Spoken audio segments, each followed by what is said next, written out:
আমার বর কি কাজ করে আর সবটা আপনাদেরকে খুলে বললাম।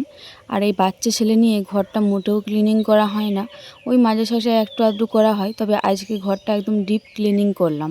Hi everyone, good morning. আবারও স্বাগত আমার একটি নতুন ভিডিওতে। আশা করছি সকলে খুব ভালো আছেন আর সুস্থ আছেন, আর আমরাও বেশ ভালো আছি। আজ হলো সোমবার, এখন ঘড়ির কাঁটায় ওই সকাল 7:30টার মতো বাজবে। এখন থেকেই আজকের ব্লগটা আমি শুরু করছি। আশা করছি আজকের ব্লগটা আপনাদের ভালো লেগে থাকবে। সকালে যাবতীয় খুঁটিনাটি যে কাজগুলি থেকে থাকে, ওই কাজগুলি সব কিছুই কমপ্লিট করা হয়ে গিয়েছে। এই মুহূর্তে সোনামায়ের পাপা উঠে পড়েছে, আর সোনামা তো অনেকক্ষণই উঠে পড়েছে। সোনামাকে খাওয়ানো, রেডি করানো সব কিছুই কমপ্লিট হয়ে গিয়েছে। কিছুদিন ধরেই ভাবছি যে ঘরটা ক্লিনিং করব, একটু ডিপ ক্লিনিং করব, তবে এই বাচ্চা ছেলে নিয়ে আর হয়ে উঠছিল না। তবে ভাবলাম যে না, এরকম করে প্রত্যেক দিনই হয়ে যাবে, আজকে একটু মনে জোর নিতে হবে যে আজকে করবই। তো সেই কারণে আজকে একটু মনে জোর নিয়ে নিয়েছি যে আজকে ঘরটা ডিপ ক্লিনিং করবই। এখন ঘড়ির কাঁটায় 7:30টার মতো বাজছে। তো সেই কারণে ভাবলাম যতটা এগিয়ে রাখতে পারি এগিয়ে রেখে দিই, তারপরে না হয় ভাতটা আরে চাপিয়ে দেবো। ভাই ওইদিকে সোনা পাপাকে খাবার খাওয়াচ্ছে, নাহলে দিদিভাই ভাতটা চাপিয়ে দেয়। আর সোনা পাপা মোটেও খাবার খেতে খুঁজে না, তো সোনা পাপাকে খাবার খাওয়াতে মিনিমাম 1 ঘন্টা তো লেগেই যায় কম করে, যদি ওকে ধীরে সুস্থে খাবার খাওয়ানো হয়। কালকে রাত্রে যে গরমের কারণে ব্যাটারি ফ্যানটি নিয়ে শুয়েছিলাম তা কিন্তু নয়, একবার কারেন্ট চলে গিয়েছিল, তো ওই 2 মিনিটের মতো গিয়েছিল, তখনই ফ্যানটা নিয়ে নিতে হয়েছিল। তো সেই কারণে ফ্যানটা নিয়ে শুয়েছিলাম, যদি আবারও চলে যায়। তাছাড়া কালকে কিন্তু খুব একটা গরম করেনি রাত্রে। ওটা যখন ক্লিনিং করব তখন তো আমার তার সাথে সাথে বিছানাটাও ক্লিনিং করব। তো সব কিছু একদম জায়গা জায়গা মতো রেখে দিয়েছি। এরপরে এই বালিশের ওয়ার্ডগুলো ভালো করে কাচাকুচি করার জন্য খুলে নিচ্ছি। এদিকে সোনামা বাইরেই খেলাখেলি করছিল, হঠাৎ আবার কি ঝুঁক এলো কে জানে। এই বাচ্চাদের মাঝে মাঝে এমন একটা দুটো ঝুঁক আসে, যতক্ষণ না অন্য কিছু দিবে ততক্ষণ চুপ করেই না। তো যাই হোক, এই দুটোর মতো বালিশ আমাদের মাথায় নেওয়া হয়। আর ওই যে একটা মতো বালিশ রয়েছে, ওইটা কিন্তু মাথায় খুব একটা ইউজ করা হয় না। ওটা ওই যে ফ্যানটা রয়েছে, ফ্যানটা মাঝে মাঝে পড়ে যাওয়ার ভয় থাকে। এই কারণেই সোনামায়ের পাপা বেশিরভাগ ওই ফ্যানটাতে এই ঠেকটা দিয়ে রাখে, যাতে ফ্যানটা না সোনামায়ের গায়ে পড়ে যায়। তো বাইরে থাকে তো ধুলাহারে হয়, তো সেই কারণেই ভাবলাম ওই বালিশের ওয়ার্ডটাও নয় একবার ভালো মতো পরিষ্কার করে দেবো। ঘরের যাবতীয় সব কিছু আমি বাইরে বার করে দেবো, তারপরে রুমটা ক্লিনিং করব। আগে না এই জিনিসগুলো আমি রুমের মধ্যেই রাখতাম, তারপরে একটু একটু করে ক্লিনিং করতাম, আবার এগুলো ঢুকিয়ে দিতাম। তবে আজকে একদম ডিপ ক্লিনিং করব। এই বাচ্চা ছেলে নিয়ে আর হয়েই ওঠে না ডিপ ক্লিনিং করা। কারণ আমার যে ভীষণ জ্বালায় তা কিন্তু নয়, ও কিন্তু খুব একটা জ্বালায় না। তবে এই কিছুদিন হলো একটু বেশি মানে ঝুঁক নিয়ে নিচ্ছে। একবার যদি ঝুঁক নিচ্ছে, ওকে ভুলাতে অনেকক্ষণই টাইম লাগছে। যতই ছেলের জ্বালা হোক বা না হোক, তবুও আমি একা হাতে ডিপ ক্লিনিং কাজটা আমি কিন্তু মোটেও করতাম না। সোনামায়ের পাপা বাড়িতে রয়েছে বলেই কিন্তু আমি ডিপ ক্লিনিং কাজটা করছি, তাছাড়া আমি মোটেও পারতামও না। কারণ যতই না জ্বালাক আমার পিছু পিছু ঘুরবে, তখন কাজের যেমন হোক কামাই হবে। তো যাই হোক, বাড়িতে যাবতীয় যা কিছু ছিল রুমের মধ্যে সব কিছুই বার করে দিয়েছি। একদম যে সব কিছু বার করে দিয়েছি তা কিন্তু নয়, মানে যে জায়গাগুলো ক্লিনিং করব, যে জায়গাগুলো জিনিসগুলো না বার করলে ক্লিনিং করতে পাবো না, শুধুমাত্র সেই জায়গার জিনিসগুলোই বার করেছি। আর বেডশিটটা এখনও পর্যন্ত তুলিনি, তার কারণ হচ্ছে এই যে উপরে কটা মতো ঝুলও রয়েছে, এই ঝুলগুলো ঝাড়তে ঝাড়তে বিছানাটাতে পড়বে, তো সেই কারণে বেড কভারটা এখনও পর্যন্ত তুলিনি। ঝুলগুলো ঝেড়ে নিই, তারপরে রুমে যাবতীয় যেখানে ধুলো আরে ঝাড়তে রয়েছে রুমটা মুছে পরে একেবারে বেড কভারটা তুলবো। নাহলে তলাতে যে কাঁথাটি রয়েছে ওই কাঁথাটিতে ধুলোটি বসে যাবে। কাঁথাটা তো সবসময় কাচাটা সম্ভব নয়, আর আজকে সেরকম খুব একটা রোদ্দুরও দেয়নি, দেখলাম একবার করে রোদ্দুর দিচ্ছে, আবার একবার করে মুঞ্জিয়ে দিচ্ছে। যাই হোক, রুমের মধ্যে যা ঝুল ছিল সব কিছুই নিয়ে নিয়েছি। ওই পর্দাটাতেও একটু মতো ঝুল ছিল, ওগুলোও নিয়ে নিয়েছি। আমাদের শোকেসটির উপরে অনেকটাই জায়গা ফাঁকা থাকে, তো সেই কারণে এই উপরটিতেই সোনামায়ের খেলনাপাতিগুলি আমি সাজিয়ে রাখি। আমার তো বেশ ভালো লাগে। আর এই খেলনাপাতিগুলি মায়ের বাড়ির থেকে এসে পরে আমি ভালো করে পরিষ্কার করেছিলাম। আবারও যে কোথার থেকে এই ধুলোগুলো চলে আসে আমি কিন্তু খুঁজে পাই না। কিন্তু আমি একেবারে জল দিয়ে ধুইনি, ওই অল্প জল কাপড় করেছিলাম, তারপরে মুছে নিয়েছিলাম। তবে আজকে কিন্তু সেটা করব না। আজকে সব কিছু যখন ডিপ ক্লিনিং করব এগুলোও করব, কারণ এই খেলনাপাতিগুলো নিয়ে এই সোনামা আর সোনা পাপা বেশি খেলে থাকে।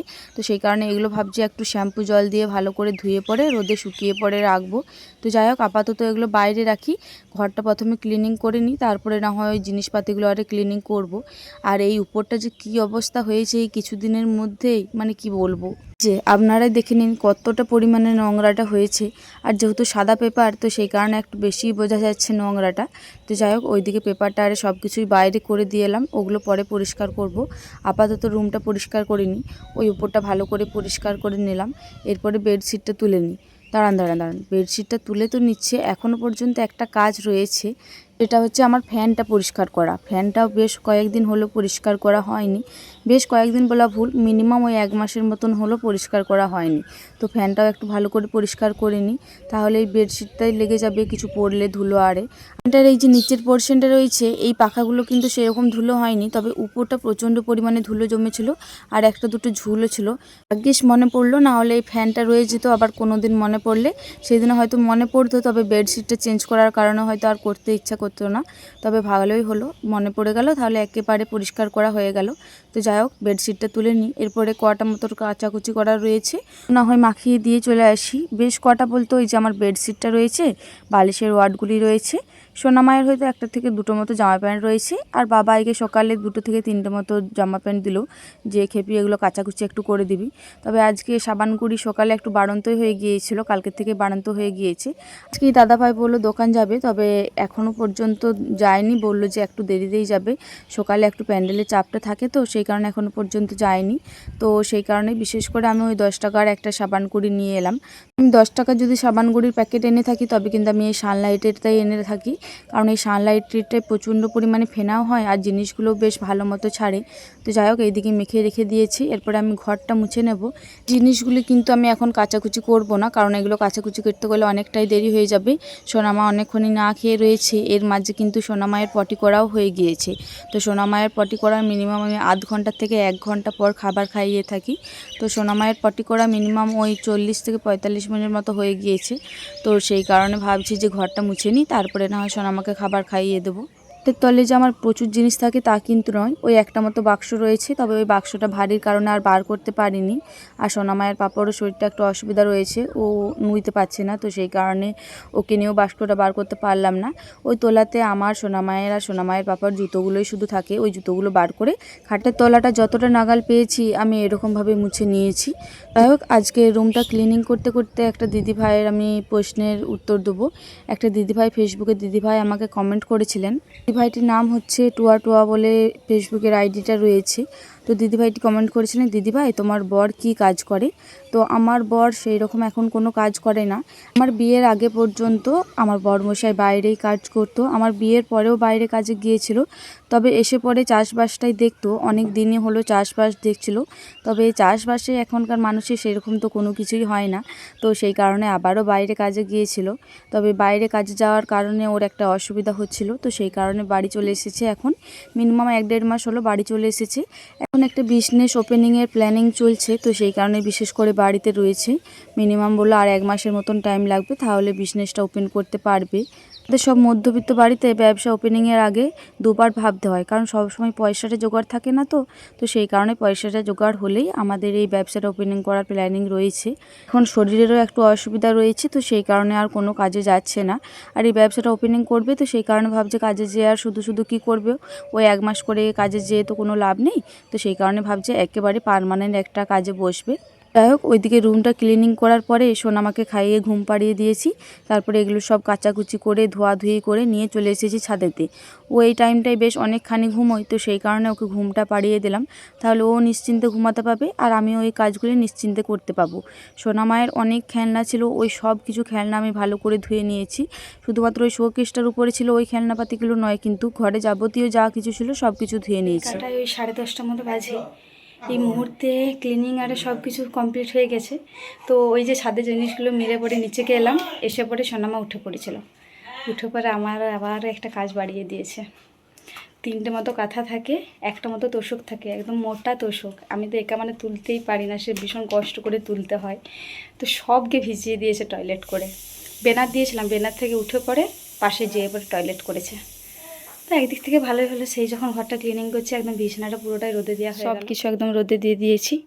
আর আমাদের খাটের তলায় এই 2টো তালায় পাতা থাকে, যাতে ওই তোষকগুলো আরে ধুলো না হয়, কারণ এই খাটের তলার থেকে খাটের উপরে ধুলোগুলো বেশ ভালো পরিমাণে আছে। তো খাটটাও ঝাড়বো ভাবছি, তবে তার আগে সোনামাকে স্নানটা করিয়ে দিই, তারপরে না হয় আবার সব কিছু বাগাবো। এখনও কিছু ঘরের মধ্যে ঢোকানো হয়নি। এই যে এইখানটা ফাঁকা, এইখানটা ফাঁকা রয়েছে, মানে এখনও খাটের তলটাও ফাঁকা আছে। সোনামাকে স্নান করিয়ে দিই, তারপরে না হয় সব কিছু ঢুকিয়ে নেব। তো সব কিছু আপনাদের সাথে একদম শেয়ার করতে পারছি না, তার জন্য আমি দুঃখিত। যেহেতু সোনামা রয়েছে, সোনামাকে নিয়ে সব কিছু আর পাচ্ছি না শেয়ার করতে, যতটুকু পাচ্ছি আপনাদের সাথে শেয়ার করার চেষ্টা করব। তো যাই হোক, চলুন আবারও পরে দেখা হচ্ছে। সোনামাকে স্নান করানোর পর আমিও স্নান করে চলে এসেছি। যেহেতু সোনামায়ের পাপা সোনামাকে ধরেছিল, ভাবলাম এই ফাঁকে স্নানটা করে চলে আসি। পর আর সেরকম কোনো ধুলো গুঁড়োর কাজ নেই, তো সেই কারণে ভাবলাম একেবারে স্নানটা করে চলে আসি, না হলে হয়তো আর স্নান করতেই যেতে পারবো না। তো যাই হোক, ওইদিকে এসে পরে একবার মতো সোনামাকে তাল মিষ্টির শরবতটা খাইয়ে দিয়েছি, তাহলে আমি নিশ্চিন্তে এগুলো বাগাতে পাবো। একে একে সব কিছু আমি ঘরে একদম জায়গা মতো রেখে দিয়েছি। আর এই যে সাদা পেপারটা রয়েছে, এটাও ভালো মতো পরিষ্কার করে নিয়েছি। এরপরে এটা জায়গা মতো রেখে দিই। ভাবলাম আজকে এটা চেঞ্জ করব, তবে সোনামায়ের পাপা বললো যে না, চেঞ্জ করো না, ওইটা যতবার চেঞ্জ করবে ততবারই এইরকমই হয়ে যাবে। এখন একেবারেই একদম ছেঁড়া হয়ে যাবে, তখন না হয় চেঞ্জ করো, না হলে তার আগে চেঞ্জ করো না। কারণ এগুলোর কারণে এই খেলনাপাতিগুলো আরে কখনও টেনে নেওয়া হয়, বা কখনো কখনো এই ছুঁড়ে দেওয়া হয়, এই টুকিটাকি করা হয়, তো সেই কারণে একটু ছিঁড়ে যায়।